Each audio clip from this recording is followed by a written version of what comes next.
Hello, boys and girls. Today we have a delicious little treat for you. It's an adult candy.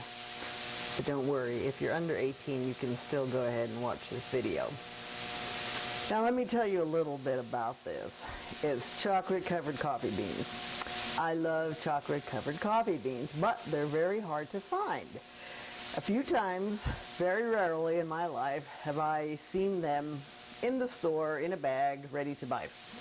Now, some of you have heard of Millstone coffee. They have the bins that you can buy in bulk in some stores.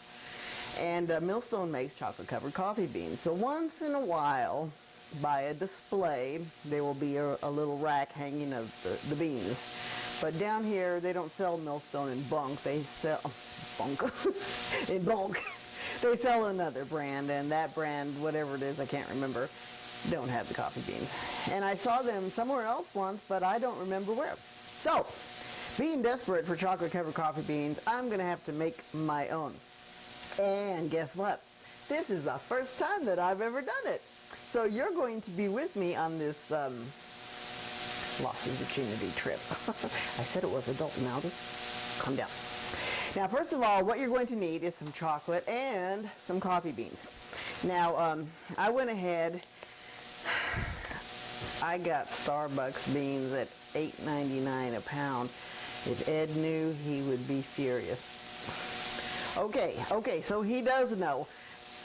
Okay, so he is furious, yes. But I have to admit that the store didn't have a big selection. For some reason, their coffee supplier did not come in. You wouldn't believe all the empty things in there. What would you call them? The trays or whatever. They were empty. There was like nothing to choose from. This was it as far as whole beans go. And you need whole beans. So I didn't have much of a choice unless I could have driven to the other side of town to Aldi's and bought them at like $3.99 a bag. And I'm sure that would have made Edward very happy, but, you know, it would have cost me gas and time and blah, blah, blah. So there was something, though, that kind of evened it out. And this would make Ed happy. The chocolate. This was normally $3.49 for a bag, but it was closeout for 89 cents. So, honey, if you consider that I saved like almost $2 on this, plus the gas it would have cost me to go to Aldi's and the time, because, you know, honey, I was so tired after work yesterday. I think we came out okay. Okay, let's shake on it. So anyhow, that's what you need. Now, you have to melt your chocolate. You can do it in a microwave if you want to. However, you got to be very, very careful and watch it. Otherwise, you'll risk burning it. I am going to do it on a stove. Now, to melt chocolate on a stove, you're supposed to have a double boiler. I don't have an official double boiler, but I have one saucepan that sort of fits inside the other saucepan. So that's what we're going to use. Okay, here's what we're using for a double boiler. I have a larger saucepan. I've got water that's just starting to come to a boil in there, and I put the smaller saucepan in it, and it's nicely floating on top. The water is just now starting to boil and the chocolate's already melting. Now let me tell you, you can use whatever combination of flavors that you like.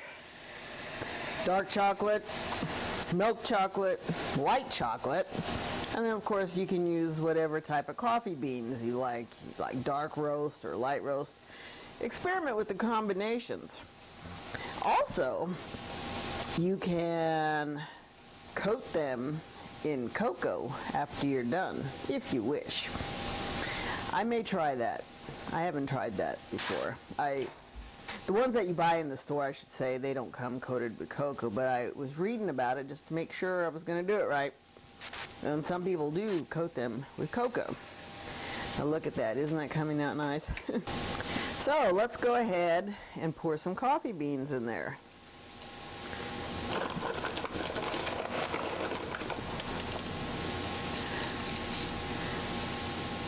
Like I said, they had a pretty piss-poor selection in the store. This is the only thing they had besides something called Samutra. and I'd never tried that, so I did not get that.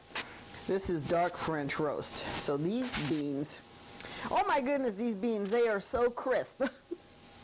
When you nibble on them, it's almost like eating a potato chip or something. That's how crunchy they are. Yummy. And they're so dark and shiny in the bag. I would have preferred Colombian beans though, but this is okay. And I like dark chocolate.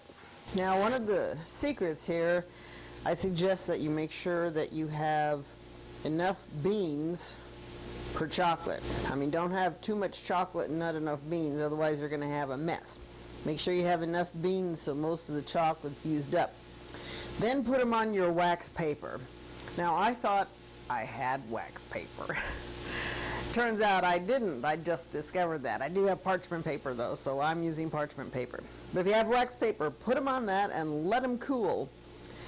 And if you want to, before they get completely cooled off, when they're still slightly malleable, you can dust them in cocoa. I'm still feeling guilty about those coffee beans, but guess what? There's a special with this bag. When you bring in the empty bag to any Starbucks, you'll get a free coffee. So that and everything else, Ed, should help cover the gap so you're not too mad at me.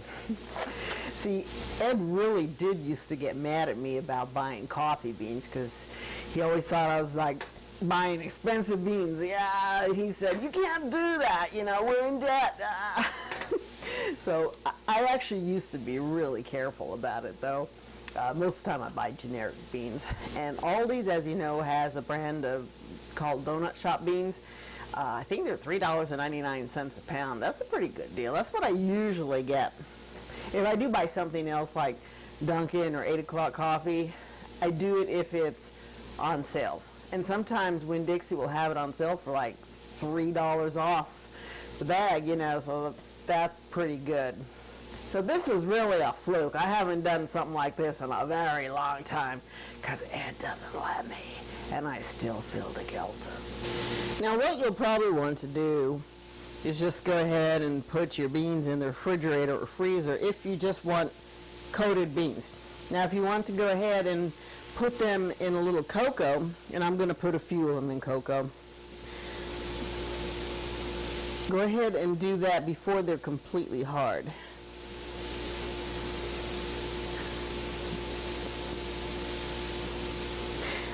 The reason why I'm going ahead and trying this is because I happen to like truffles that are coated with cocoa. Because I like that bitter taste. And finally, when your coffee beans are hardened, just take a fork and separate them. And then you've got a delicious snack. Until next time, YouTubers.